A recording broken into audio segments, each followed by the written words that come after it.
எல்லாருக்கும் வணக்கம். பேராசூட் அப்படின்னு ஒரு படம்.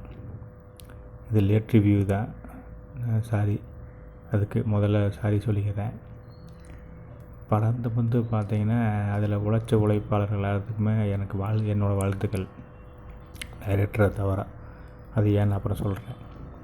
அது என்ன காரணம்னு பார்த்தா, படத்தோட ஒரு வீடு கட்டுறதுக்கு அடித்தளம் எவ்வளோ முக்கியம், அப்போ தான் அந்த வீடு ஸ்ட்ராங்காக நிற்கும். அதனால் இப்போ டைரக்டரோட மூளை வந்து அவரோட எண்ணத்தில் எழுதின அந்த ஒன்லைன் கதை அது தப்பு, கதையே தப்பு. அப்படிங்கிறப்ப இவங்க உழைச்ச உழைப்பெல்லாம் வீணாக போயிடுச்சு. அதுதான் இந்த படத்தோட பிரச்சனை. இது வெறும் 5 நிமிஷம் ஷார்ட் ஃபிலிம் இருக்க வேண்டிய கதை. அது வந்து கண்டென்ட் என்னென்னு பார்த்தீங்கன்னா, அப்பா ஸ்ட்ரிக்டாக இருக்கிறாரு, அதனால் பையன் தப்பு பண்ணுறான், சின்ன பையன் தப்பு பண்ணுறான், அப்பாவை அன்பாக வளர்த்த சொல்லுங்கள் அப்படின்னு மாதிரி சொல்லி முடிக்கிறாரு இயக்குனர் ராசு ரஞ்சித் அவர்கள். ஆனால் அது எப்படிங்க சாத்தியப்படு? ஒரு குழந்தைய கண்டிப்பு இல்லாமல் வளர்த்த அந்த குழந்தை சௌரியத்துக்களை தெரியும். அப்போ நீ என்ன சொல்கிறீங்கன்னா, பிறந்தோடனே கண்டுக்காம விட்டுருங்க, அது கடைசி வரைக்கும் அப்படியே திரியிட்டு அது போகிற போக்கில் போகட்டு. கேட்டால் சுதந்திரம், குழந்தையோட சுதந்திரம் அப்படிம்பீங்க. சுதந்திரங்கிறது என்னங்க? முதல்ல சுதந்திரம்னா பொறுப்புணர்வோடு வர்றது பேர் தானுங்க சுதந்திரம். நான் அறிவாளியை முட்டாளா அப்படிங்கிறது அப்புறம். ஆனால் என் குழந்தைய நான் அறிவாளியாமல் சரியான பாதையில் கூட்டிகிட்டு போய் உண்மையாகவும் நேர்மையாக வளர்த்து காமிப்பேன் அப்படின்னு சொல்கிறதானுங்க சரியான அப்பா அம்மா. அப்போ அதுக்கு கொஞ்சம் சரிவதிகாரியாகவும் கண்டிப்பாக வந்து இருந்தால் போனேன். நீங்கள் சொல்ல வேண்டியது என்னென்னா, கண்டிப்பாக மட்டுமே இருக்காதீங்க, கண்டிப்பாகவும் அன்பாகவும் இருங்க. அன்பும் வேணும், கண்டிப்பும் வேணும்னு சொல்லுங்கள். அதை விட்டு போட்டு நீங்கள் அன்பாக கொடுங்க, அன்பாக வளர்த்துங்க, குழந்தைய போகிற போக்கில் விடுங்க அப்படின்னா இது எப்படிங்க நியாயமாக?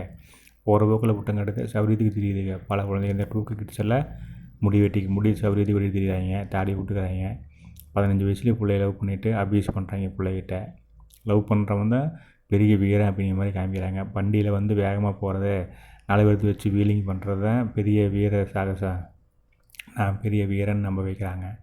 பிள்ளைக்கு முன்னாடி வண்டியை ஓட்டிகிட்டு கெத்தாக ஓட்டிகிட்டு போனால் தான் பெரிய வீரன் நினைக்கிறாங்க. அறிவில் ஜெயிச்சு ஒரு நல்ல பொசிஷனில் போய் உட்காந்தோம்னா நம்மளை தேடி பிள்ளை வருவாங்க, நம்ம நினச்ச பிள்ளைய நம்மளை தேடி வந்து நிற்க அப்படிங்கிற எண்ணம் அதை கொடுக்கவே மாட்டோம். நம்ம அதை சொல்லிக் கொடுக்கணும். நம்ம பிள்ளைகளுக்கு அதே மாதிரி பசங்க வந்து ரக்கடாக இருந்தால் தான் பிடிக்கும். ரக்கடாக இருக்கிறவன் ஆம்பளைவே ரக்கடாக இருந்து அடிக்கிறான் அப்படின்னா, நீ தப்பு பண்ண உனக்கு தப்பு பண்ணாட்டி இல்லை, நீ அவனை ஏற்று நின்னாலே அடிப்பான மாட்டானா? நீ இதை பண்ணாதடா, நாளைக்கு கல்யாணம் பண்ணதுக்கப்புறம் நீ இதை பண்ணாதான்னு சொல்லி அந்த பிள்ளை ஏற்று கேட்குது. அவன் கல்யாணம் பண்ண பிள்ளை, நீ ரக்கடை பார்த்து ரக்கடை பையனை பார்த்து கல்யாணம் பண்ணுற பிள்ளை நாளைக்கு இது பண்ணாரா தப்புடா அப்படின்னு சொல்கிறப்ப டப்புன்னு கை நீட்டு வேணா மாட்டானா? அடித்து கொள்கிற கூட வாய்ப்பு இருக்குல்ல. கோபத்தில் வரவன் என்ன பண்ணுவான்? அவனுக்கு என்ன பண்ணால் தெரியாமல் பண்ணுவான். அப்புறம் ரக்கடு எப்படி வந்து நிற்க? உன் மேலே அன்பாக இருக்கிறவன் தான் சரிம்மா உனக்கு மேலே நான் செய்ய மாட்டேன், தெரியாமல் பண்ணிட்டேன் அப்படின்னு புரிஞ்சுக்குவேன். புரியுதா? ரக்கடு வயசு வேணும்னு இப்போ பிள்ளைகள் தப்பாக வளர்க்குறீங்க. சௌரியத்துக்கு முடி வெட்டிட்டு வண்டி வீலிங் பண்ணாலுமே தம் அடிக்கிறது, கஞ்சா போடுறது, சரக்கு அடிக்கிறது, பிள்ளை 4 பிள்ளைகளை ஒரே ஆள் லவ் பண்ணுறது, இதை தான் வந்து பெரிய கெத்துன்னு நினச்சி சுற்றிட்டு இருக்கானுங்க. அப்புறம் கத்தி எடுக்கிறது, வெட்டுறது, 4 பேர்த்து அடிக்கிறத வீரன்னு சொல்லி கொடுத்து வளர்த்துட்டு இருக்கிறீங்க. இதெல்லாம் என்னடா சொல்லிக் கொடுக்குறீங்க? திரு ராசு ரஞ்சித் அவர்களே, நீங்கள் சொல்கிற கண்டென்ட்டே தப்பு. குழந்தைகளை அன்பாகவும் வளர்த்தோணும், அதட்டையும் வளர்த்தோணும், அப்படி சொல்லிக் கொடுங்க. நாளைக்கு அப்பா அம்மா தப்பு பண்ணாலுமே நான் பெற்ற பிள்ளை வந்து கேள்வி கேட்குற பயத்தோடு வளர்த்தோணும். பிள்ளைகளை பார்த்தா அப்பாவும் பயப்படணும், பெரியவங்க அப்புறம் எதுக்கு பயப்படணும்? அடிச்சு போடுவாங்களுக்கு இல்லை, நம்ம தப்புன்னா நம்ம பிள்ளைய கேள்வி கேட்கு அப்படிங்கிற வளர்த்தோணுங்க. அந்த மாதிரி உண்மையாகவும் நேர்மையாகவும் ஒழுக்கமாக வளர்த்தோணுங்க. துணியை ஊற்று போட்டு ஆடினாத்த 10,000 லைக் வரும், 100 பேர் 1000 பேர் சப்ஸ்கிரைப் பண்ணுவாங்க, நம்மளுக்கு காசு வரும், லட்சமாக காசு வரும் அப்படிங்கிற வளர்த்துறதா பிள்ளைய வளர்த்துறதா? பெண் பிள்ளைகளை அப்படித்தான் வளர்த்துறீங்க நீங்கள். காவாலா பாட்டுக்குமே சொல்கிறியா காக்கிநாடா அந்த பாட்டுக்கும் அவுத்து போட்டு ஆடுறது தான் இப்போ ட்ரெண்டிங்கு. வைப்ஸ் வருதுங்கிறாங்க. அதில் பணம் வந்ததுன்னா இப்போ உடம்பு காட்டினா பணம் சம்பாதிக்கலாம் நம்ம அப்படிங்கிற மாதிரி தானே பிள்ளைகள் வளர்த்துறீங்க. பசங்களுக்கு வண்டி எடுத்து சுற்றணும், தண்ணி போட்டு வாயில் சிகரெட்டு வச்சுட்டே போனால் அவன் பெரிய வீரன், 2 பேர்த்த பயமுறுதுனா பெரிய வீரன் அப்படிங்கிற மாதிரி தானே இப்போ வளர்த்திட்டு இருக்கிறீங்க. அது எல்லா சினிமாத்திலையும் அதானே சொல்லிக் கொடுக்குறீங்க. கொஞ்சமாக மாற்றி யோசிங்க. எது சரியாக அதை சொல்லிக் கொடுங்க. குழந்தைகளுக்கு எது தேவையானதை கொடுக்குறது இல்லை நம்மளோட வேலை, சரியானது எதை அதை கொடுக்குறத நம்ம வேலை. சரியானதை கொடுக்கணும், தப்பான ரூட்டை இங்கே அனுப்பிச்சி கொடுக்கணும். இது தப்பான ரூட்டு போய் இதில் போகக்கூடாது, தீ இது சுடும்பான்னு சொல்லி கொடுக்கணும். சரியான ரூட்டில் கைப்பிடிச்சி கூட்டிகிட்டு போகணும். அப்போ நம்மளுக்கு தெரியாட்டி நம்ம தெரிஞ்சுக்கிட்டு கற்றுக் கொடுக்கணும். அதுதான் சரியான நம்ம வளர்ப்பாக இருக்குது. அதை விட்டு போட்டு நீங்கள் தீ சுடுன்னா தீ தொட்டு பார்த்தா தான் உங்களுக்கு புரியும். தொட்டு பார்த்துட்டாங்க வந்து உங்கள்கிட்ட வந்து நின்று சொல்லணும், அப்பா அம்மா நான் தீ சுடுன்னு சொன்னீங்க, நான் கேட்கல, நான் சுட்டுட்டேன், கை வச்சு சுட்டுக்கிட்டேன், இப்போ வலிக்குது, இனிமேல் நான் சத்தியமாக அந்த மாதிரி தப்பு பண்ண மாட்டோம்னு மனசார ஒத்துக்கோணும். இது ஒரு எக்ஸாம்பிளுக்கு இந்த சொல்கிற தீயை பற்றி சொல்கிறது ஒரு எக்ஸாம்பிள். அதுக்காக எல்லா தப்பு பண்ணி பார்த்து இது கற்றுக்கன்னு சொல்கிறதில்ல. அப்படி பண்ணி பார்த்தா பிள்ளையோட வாழ்க்கை 2 நிமிஷத்தில் முடிஞ்சு போயிரு. அப்போ அந்த தப்பு எவ்வளோ பெரிய தீவிரமானது நம்ம தான் சொல்லி புரிய வைக்கணும். இந்த தப்பு நீ பண்ண அப்படின்னா உன் வாழ்க்கை கேள்விக்குறியாயிரு, நீ எந்திரிச்சு வாழ்க்கையில் நிம்மறவே முடியாது, உலகமே உன்னை எதிர்த்து நிற்க, அசிங்கமாக பார்க்க, உனக்கு எங்கேயுமே நிம்மதி இருக்காது. அப்போ சரியான ரூட்டில் போ, எவ்வளோ கஷ்டம் வந்தாலும் சரியான ரூட்டில் போ, யாரை ஏமாற்றாத, யார்கிட்டையும் ஏமாறாத, எல்லா இடத்துக்கும் மட்டுமே அன்பாக பாசமாக இரு, நல்ல வழியில் போ, யார்கிட்டையும் லஞ்சம் வாங்கி நாளைக்கு ஒரு அரசு வேலையில் போய் கோர்ற அப்படின்னா லஞ்சம் வாங்காத, ஏழை மக்கள் வந்தாங்கன்னா அவங்களுக்கு உதவி பண்ணு, கஷ்டப்படுறவங்கள பார்த்தா உதவி பண்ணு, நாளைக்கு ஒருத்தருக்கு ஒரு வேளை சோறு வாங்கி கொடு, கஷ்டப்பட்டு சோறு தண்ணிலாம் கிடைக்கிறவங்களுக்கு ஒரு வேளை சோறு வாங்கி கொடு, இப்படிங்கிற நல்ல எண்ணத்தை நல்ல அறிவை கொடுத்து வளர்த்தணுங்க. அதானுங்க நம்ம பெற்றவங்களுக்குமே அந்த குழந்தைய மேலே அன்பாக இருக்கிறவங்களுக்கும் கடமை. அதை விட்டு போட்டு நீங்கள் 5ஆம் பிள்ளைய லவ் பண்ணு, 10ஆம் படிக்கிறப்ப லவ் பண்ணு, எஜுகேஷன் சொல்லிவிட்டு மானங்கட்டு இப்போ அந்த பிள்ளைய பிள்ளையும் பையனையும் பக்கத்தில் போகிற வச்சுட்டு 6 கல்வி சொல்லி கொடுக்குறதாங்க அறிவு. அவனுக்கு ஆன்லைன் கிளாஸ் சொல்லி செல்லை கையில் கொடுத்துட்டீங்க, அவன் கண்ட கருமத்தையெல்லாம் பார்க்குறான்.